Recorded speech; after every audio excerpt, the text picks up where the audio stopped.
Vamos nessa aula então aprender como funciona a nossa estrutura de repetição para aqui na linguagem Portugal. Aqui fala o professor Wagner Gaspari, você está no canal Programe Seu Futuro. Seja muito bem-vindo à aula 48 do nosso curso de Algoritmos e Lógica de Programação. Até o momento nós já vimos como representar uma repetição do tipo para em fluxograma e no Scratch. Nós vimos que em fluxograma nós precisamos de uma variável contadora para saber então quantas notas já foram lidas. E, em contrapartida, no ambiente de programação Scratch, nós vimos que não é necessário, porque o próprio ambiente faz então esse controle. Aqui na linguagem Portugal, como nós vamos ver agora, é mais semelhante ao fluxograma.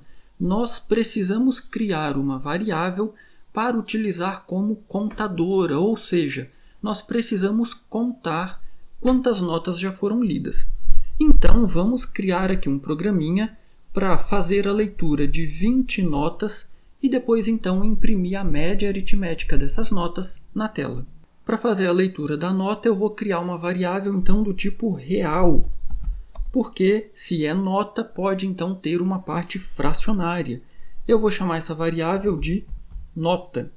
E eu também vou criar uma média. Como é uma média, qualquer tipo de média pode ter uma parte decimal. Então, média também é do tipo real. Agora eu vou criar uma variável que vai ser utilizada para contar quantas notas já foram digitadas. Eu não tenho como digitar a metade de uma nota ou 1/3 de uma nota. Então essa variável vai ser do tipo inteiro. E eu vou chamar essa variável de contador. Agora eu vou fazer aqui o processo necessário para nós efetuarmos a leitura de uma nota. Então eu preciso imprimir uma mensagem na tela, vamos utilizar a nossa função escreva, e aí entre as aspas duplas vou colocar a mensagem que eu quero que apareça na tela. Digite uma nota. Na sequência nós então vamos utilizar a função leia para fazer a leitura dessa nota. E aí nós precisamos salvar essa nota em uma variável. Nesse caso aqui eu vou utilizar a variável nota. Perceba, nós já temos o que nós precisamos para fazer a leitura de uma nota. Contudo, nós queremos ler então 20 notas. E aí, como que nós faríamos, como que nós aprendemos até agora? Nós iríamos copiar esse trecho, Ctrl C, Ctrl V, e iríamos colar esse trecho aqui abaixo. Ou nós criaríamos 20 variáveis e colocaríamos essas variáveis aqui dentro. Porém, isso é completamente ineficiente e muito sujeito a erro. Como que nós fazemos então? Perceba que agora nós vamos envolver essas duas linhas aqui com a nossa estrutura para. Eu vou digitar aqui então para, aí nós teremos algumas condições e perceba que eu abri um par de chaves e eu vou fechar esse par de chaves aqui na linha 13. E aí eu vou identar a nossa linha 12 e a linha 11. Perceba que agora o escreva e o leia estão dentro da nossa estrutura para. E aí nós temos aqui um par de parênteses. Lembra que eu mencionei que aqui em Portugal é mais parecido com fluxograma? Nós precisamos contar quantas notas já foram lidas? Essa contagem nós vamos fazer aqui dentro do par de parênteses, utilizando a variável que eu criei chamada contador. Então, se nós queremos ler 20 notas, eu vou fazer essa minha variável contador começar com o valor 1. Perceba que o que eu tenho aqui é uma atribuição. Contador está recebendo 1. E agora eu vou ter uma condição de parada. Contador menor ou igual a 20. E aqui eu vou ter agora um incremento. Contador mais. E aí vamos entender passo a passo o que vai acontecer aqui. Perceba, a nossa variável contador vai começar com o valor 1. Essa parte aqui é chamada de condição inicial da nossa estrutura para. Assim que a variável recebe o valor 1, ela passa para a segunda parte, que é a nossa condição de parada. Então ele vai fazer esse teste. Contador é menor ou igual a 20? Bom, o contador acabou de ser inicializado com 1. 1 é menor ou igual a 20? Sim, é. Então ele vai entrar e vai fazer tudo o que está entre esse par de chaves. Quando ele terminou de fazer o que tem aqui, ele vai vir para o final, que é chamado de condição de incremento. Perceba que contador mais vai fazer o quê? Vai acrescentar 1. Então, se contador começou com 1, contador mais ele vai passar para 2. Então, ele vai voltar para a cláusula de teste ou para a condição de teste e vai testar. 2 é menor ou igual a 20? Verdadeiro. Vai entrar, vai fazer tudo o que está aqui dentro e vai novamente para o final, para o nosso incremento. 2 mais 1 vai dar 3. 3 é menor ou igual a 20? Verdadeiro. Vai fazer tudo o que está aqui dentro e novamente vai fazer um incremento. Até quando isso aqui vai ser executado? Até o momento em que essa condição vai ser falso. Por exemplo, contador chegou em 19. 19 é menor ou igual a 20? Verdadeiro. Vai fazer tudo que está aqui dentro. Vai incrementar, contador vai para 20. 20 é menor ou igual a 20? Verdadeiro. Vai fazer tudo que está aqui dentro mais uma vez. Ou seja, ele vai ler a 20ª nota. Terminou o que está entre as chaves, ele vai fazer o incremento mais uma vez. 20 mais 1, 21.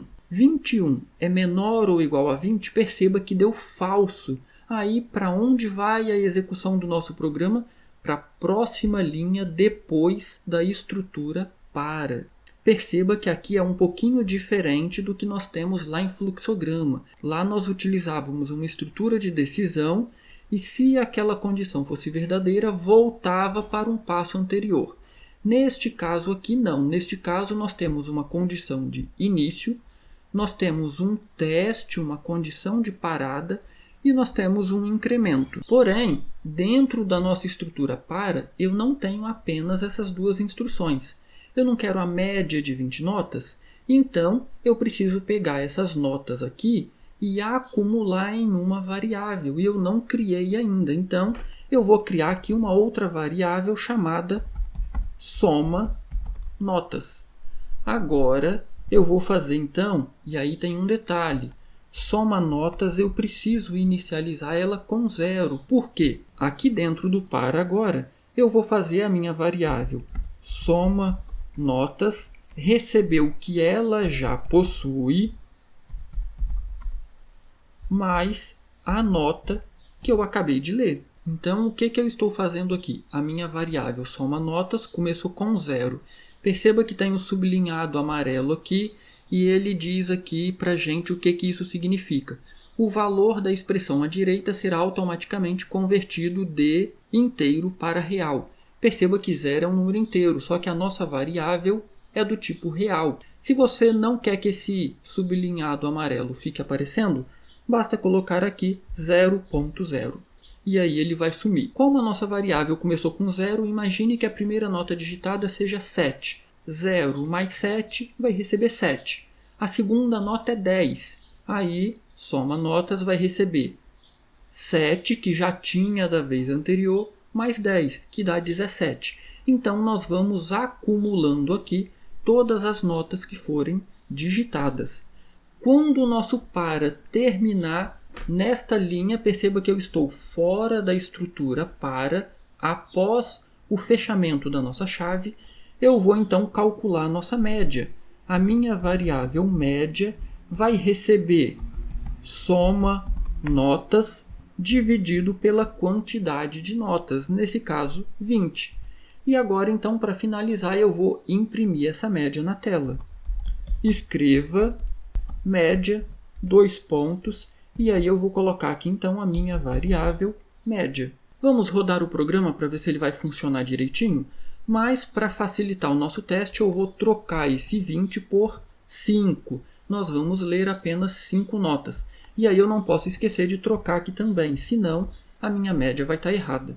Eu vou então executar o meu programa e aí perceba que eu já tenho aqui uma mensagem. Digite uma nota, eu vou digitar a nota 7, vou pressionar Enter.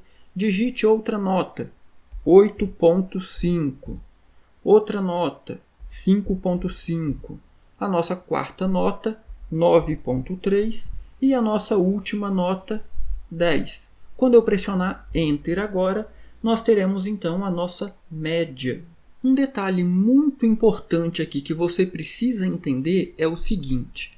Como nós queremos ler, eu vou voltar aqui para 20 e eu vou voltar aqui para 20.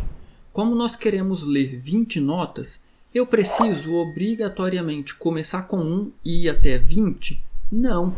Perceba que nós não estamos utilizando essa variável contador para nada aqui na leitura das notas ou no cálculo da média. Ela simplesmente é necessária para nós contarmos de 1 a 20. Contudo, perceba que interessante, eu não sou obrigado a começar com 1. Eu posso, por exemplo, começar com 10. Só que aí, se eu quero ler 20 notas, de 10 até 20 eu só vou ler 10. Então eu preciso alterar a minha condição de parada para 30. Perceba, eu começo com o valor 10 e vou até 30, contando de 1 em 1. Eu vou continuar lendo 20 notas do mesmo jeito. Eu posso também, por exemplo, falar que eu vou começar com o valor 100 e a minha condição de parada agora vai ser 120. Perceba que a quantidade de notas que eu quero ler tem que ser a diferença entre a condição de parada e a condição de início. Então não existe uma regra dizendo que obrigatoriamente o nosso início tem que começar com 1 e tem que ir até 20. Não, é porque normalmente fica mais intuitivo começar em 1 e terminar em 20, ou nesse caso 21, que vai dar falso no nosso teste. Outro detalhe é que o nosso incremento aqui, que também pode ser escrito dessa forma, mais igual a 1, ou seja, contador vai aumentar de 1 em 1, não existe uma regra dizendo que sempre vai aumentar de 1 em 1. Mais à frente nós veremos outros exemplos onde esse contador pode aumentar de 2 em 2, de 3 em 3, de 5 em 5. Não existe uma regra. Se ficou qualquer dúvida, posta nos comentários que eu terei o maior prazer em responder. Você não está fazendo esse curso sozinho, ok? E aproveite e deixe o seu like nessa aula, isso é muito importante para o canal. E se inscreva, nós ainda temos muitas aulas interessantes ainda no nosso curso. Do mais, um grande abraço, bons estudos e até a nossa próxima aula.